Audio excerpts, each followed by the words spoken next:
How to auto connect Wi-Fi on Android device.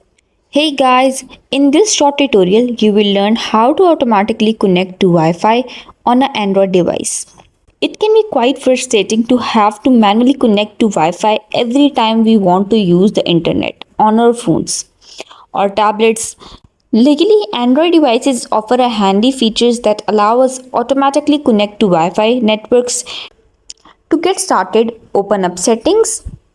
Here you need to click on Wi-Fi. Then we need to click on more settings. And then we need to click on Wi-Fi Plus.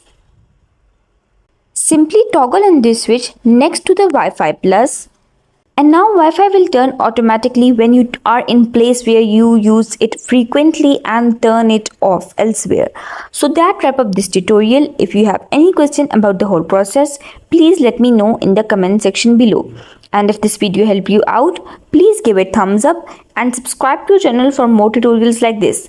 Thank you for watching this video.